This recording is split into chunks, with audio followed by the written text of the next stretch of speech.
Welcome to the Explainer. Today, we are going to give you the ultimate blueprint for turning any great idea into a successful reality.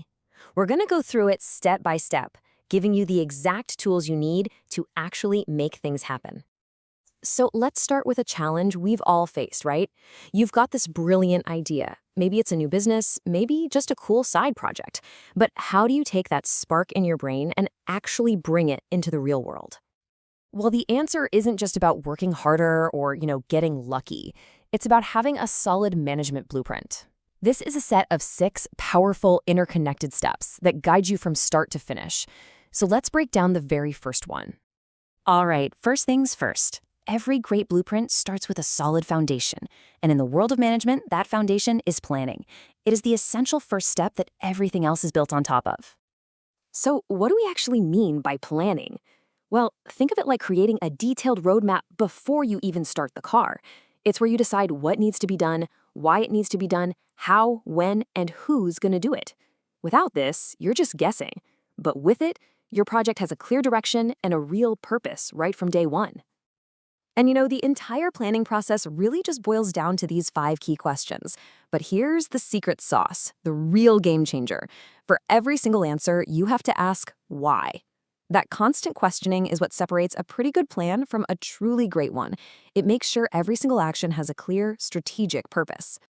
It's also super important to understand that planning happens at different altitudes. You've got strategic planning, that's the big picture, 30,000-foot view focusing on the long-term why. And then you've got operational planning. That's the on-the-ground, nitty-gritty detail focused on the how. And here's how this all breaks down in a typical organization. Way up at the top, you've got strategic planning. Your executives are looking 2, maybe 5 years into the future, asking, what is our fundamental purpose here? Then below that, middle managers handle the tactical plans, figuring out how to actually implement that big strategy. And then down on the front lines, supervisors create operational plans, focusing on the immediate stuff, like, what do we need to get done this week? This brings us to a really critical question. Are you putting out fires or are you building a fire station? See, reactive planning is just crisis management. It happens after a problem has already exploded. But proactive planning, that's about anticipating future needs. It's about preventing the crises in the first place, and that is where the most effective leaders spend their energy. Okay, so you've laid that solid foundation with your plan. Now it's time to actually build the framework that's going to support it. This brings us to our next 2 functions, organizing and staffing. Because a plan, no matter how brilliant it is, it's just a document, right? It needs a structure to live in and a team to actually execute it. This next phase is all about creating that structure and then filling it with the absolute best people. Think of organizing like you're designing and building the scaffold for your entire project. This is where you formally divide up all the work, assign the tasks, and define who has authority over what. It creates really clear roles and responsibilities, so every single person knows exactly what part of the plan they own. No confusion. And if organizing is building the scaffold, then staffing is all about finding the perfect crew for it. Now, this isn't just about hiring. It's the whole human resource cycle: recruitment, training, evaluation. The goal here is to make sure every single person is in a position that perfectly matches their skills. You're setting them up to succeed. Now for the exciting part.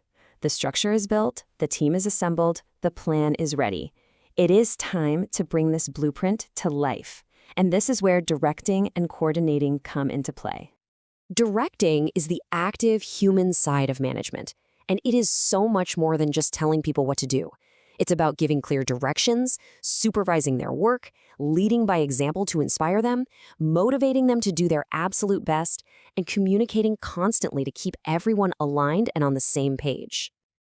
So, while you're directing all this action, coordinating becomes absolutely essential. This is the function that makes sure all the different people and all the different departments are working together in perfect harmony. Good coordination prevents conflicts, it gets rid of wasted effort, and it boosts overall efficiency. It's the oil that keeps the entire engine running smoothly.